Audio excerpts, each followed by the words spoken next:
Snow falling, wind wailing, waves are crashing into our boats, and me and my brother are in the middle of a lake canoeing. We are paddling as hard as we can to try to get to shore. We are going through a storm.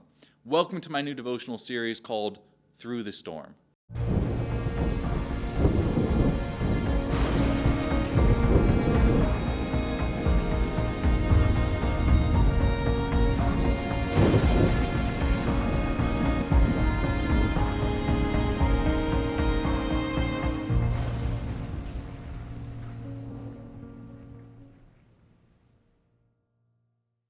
This story takes place on Halloween weekend of 2011. Me and my brother decided it would be a good idea to go camping at Round Valley. We get there, we unpack our canoe, we get in the water, and we start paddling. We get about halfway through when we start to see yellow flashing lights. We don't know what that means, but we decide it doesn't mean anything good, and we decide to get closer to shore in case anything happens. That's when the wind hits us. The waves start coming on our boat, and the motor we have can no longer propel us forward. So we have to now paddle to get close to the shore. And did I mention it was also snowing?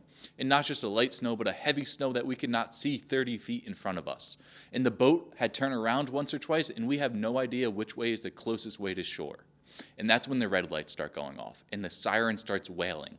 Now we know it's really not good. We later learned that the yellow light is a warning of 15-mile-per-hour winds, and the red light is a warning of 25-plus mile-per-hour winds. And in a small canoe with two people and a lot of weight, that is not a good thing. The waves start crashing over a boat. We are now paddling as heavy as we can. We are trying to find shore.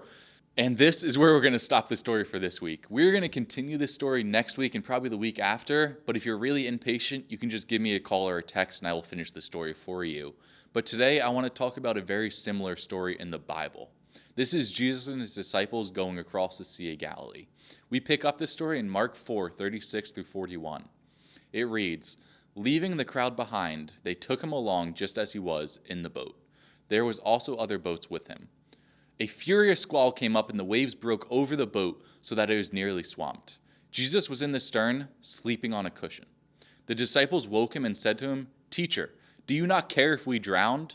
He got up, rebuked the wind, and said to the waves, 'Quiet, be still.' Then the winds died down and it was completely calm. He said to his disciples, 'Why are you so afraid? Do you still have no faith?'" When we are going through storms in our lives, the easy and natural response is fear.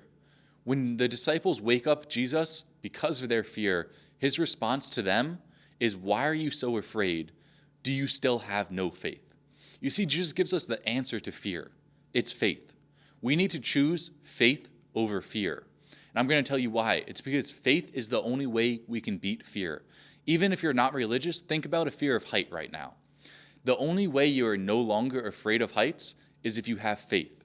If you have faith in what you're standing on is not going to crumble and fall and then you fall down. If you have faith that even if you did fall, you wouldn't be hurt. Or if you have faith in yourself that you are not going to fall over the edge. The only way to beat fear is through faith. But we know by having faith in earthly things, it is uncertain and they will fail. The storm of coronavirus came.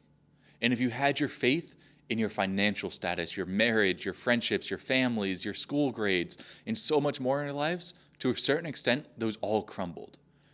And the only other option we knew was fear. You see, when you place your faith in earthly things, you are setting yourself up for failure.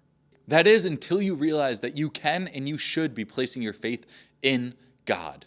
A God that does not change, a God that is in control, a God that you can depend on, a God that loves you so much, he sent his son to die for you. This is where your faith needs to be. Not in the earthly possessions and not in the things of this world, but in a God that is bigger than anything you could imagine. And I'm not promising that all of your fears are going to disappear when you do this. I'm not going to promise that. But what I am going to promise is that you will be standing on stable ground. A thing that will never change. A thing that, depending on all the storms you are going through, will remain the same. A God who loves you so much he sent his son for you and will take care of you through the storms. So my challenge for you today is to pray this simple prayer. God, during the storm, I am afraid. I am afraid of, and fill in your fears there. But I am placing my faith in you. Lord, help me and remind me when my fears creep back that you are in control and that you will not fail.